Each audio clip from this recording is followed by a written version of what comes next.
Hello, Cho. Let's read out the question. So, question says three objects: A, which is a solid sphere; B, a thin circular disk; and C, a circular ring. Each have the same mass m and radius r. They all spin with a same angular speed of omega about their own symmetry axis. The amount of work done required to bring them to rest would satisfy the relation. So यहाँ पर हमें तीन objects के बारे में बोला गया है, ए, बी एंड सी, जहां पर ए एक सॉलिड स्फीयर है, उस तरीके से B is nothing but a circular ring. B एक थिन सर्कुलर रिंग है और जो सी है वो एक सर्कुलर रिंग है। इन तीनों को स्पिन किया जाता है with same angular speed of omega. इनके masses and radius all are same. So हम बताना है कि amount of work done to bring them to the rest, उनके बिटवीन में क्या रिलेशन मिलेगा। तो चलिए स्टार्ट करते हैं हम सोल्यूशन से। But before of that, let's talk about the key concept which we are going to use here for this question. So यहाँ पर हम work energy theorem इस concept का use करेंगे, which can be state that the work done is equals to change in kinetic energy. Change in kinetic energy means to say the initial kinetic energy and final kinetic energy का difference.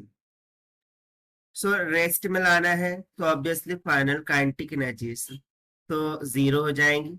तो सिर्फ initial kinetic energy ही यहाँ पर बचेंगी। अब initial kinetic energy भी यदि हम बोले, सो इनिशियल काइनेटिक एनर्जी इसमें दो तरीके की होंगी, एक तो ट्रांसलेशनल होंगी और एक रोटेशनल होंगी। So we would say that कि required work done will be equals to the summation of translational kinetic energy and rotational kinetic energy at initials, क्योंकि फाइनल तो जीरो होगी, क्योंकि हमें इसको रेस्ट पर लाना है तो फाइनल काइनेटिक एनर्जी जीरो हो जाएंगी क्योंकि स्पीड जीरो हो जाएगी। Got it?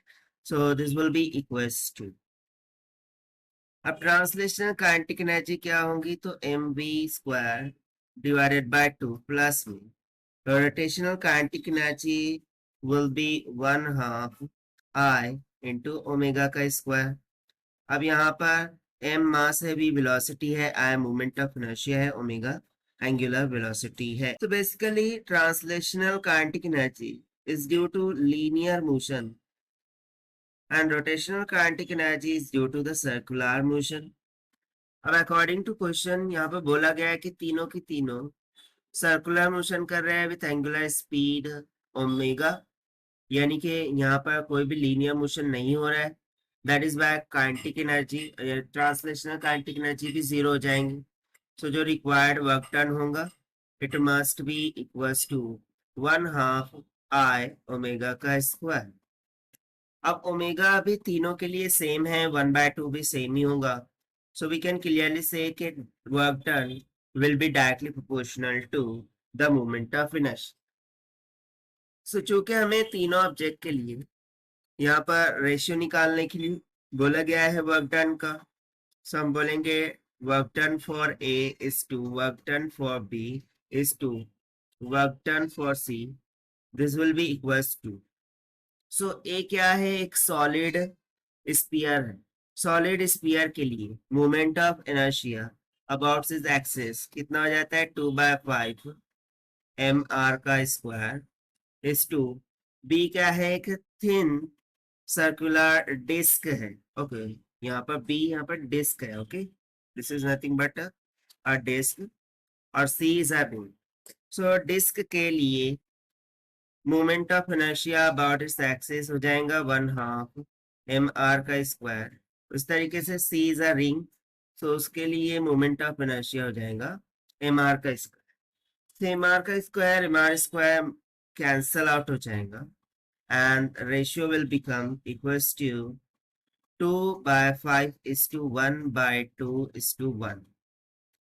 ना यदि मैं ऊपर नीचे 2 से मल्टीप्लाई कर दूं और फिर 5 से भी मल्टीप्लाई कर दूं। सो देखिए यहाँ पर 5 कैंसिल हो जाएगा, 2 2 जा 4 हो जाएगा। इस 2 में यहाँ पर 2 मल्टीप्लाई करेंगे तो 2 से 2 कैंसिल, 5 बच जाएगा। ठीक है ना, 5 1 जा 5, क्योंकि हम ऊपर नीचे 2 और 5 से मल्टीप्लाई कर रहे हैं, यानी कि सिर्फ न्यूमरेटर को हम 5 एंड 2 दोनों से मल्टीप्लाई कर रहे हैं। और यहाँ पर दोनों ही नहीं है, इसीलिए 5 2 जा कितना आ जाएगा, 10। So clearly, by seeing this relation, we can see that throughout the ratio, the work done for C will be greater than to work done for B will be greater than from the work done of A. देखिए यही हमसे पूछा गया था, to find out the relation in between the work done, and this we have found. So according to given option, WC, WB and WA, यानी कि option C is correct. So this is the required solution. I hope you understand well. Best of luck. Thank you.